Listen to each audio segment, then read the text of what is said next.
Joanne Hayes. Thank you, Mr Speaker. And just before I get into my contribution, Mr Speaker, I just want to make it very clear. The Riccarton Racing Club came to the Minister to discuss the lands that we are discussing today in the House. They came and they actually proposed that that property be leasehold property, Mr Speaker. And after some discussions with the Minister and toing and froing, it was the Minister that discussed with the Riccarton Racing Club the idea of turning that land not into leasehold but into a housing area. And that's what the true story is, Mr Speaker. That's how the Riccarton Racing Club ended up with the 40 hectares of land to build these 600 homes in, Mr Speaker. And it is true, the racecourse will continue to operate, the Riccarton market will continue to operate.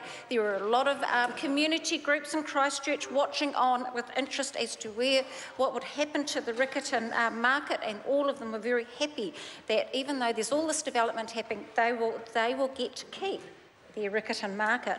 Mr Speaker, I just want to quote from a submission from the New Zealand Racing Board about these bills, and they said, "These bills are an excellent example of where racing is able to develop both its own industry as well as making a meaningful and substantial contribution to the local community."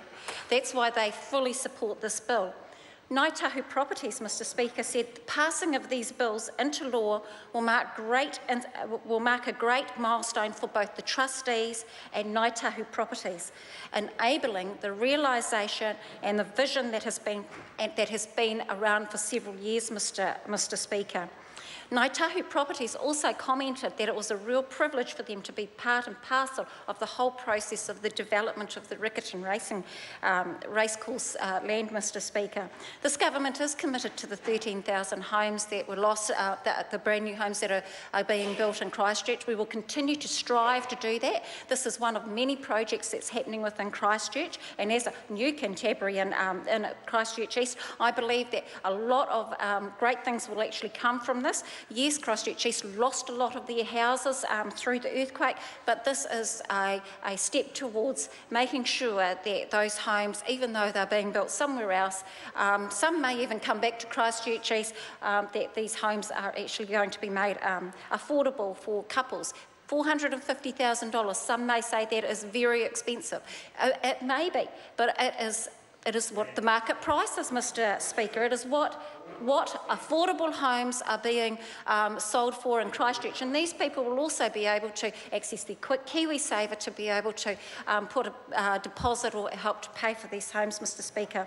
As my colleagues have said, this is a pragmatic bill, it's a good bill, and I have no problems in commending it to the House. Thank you.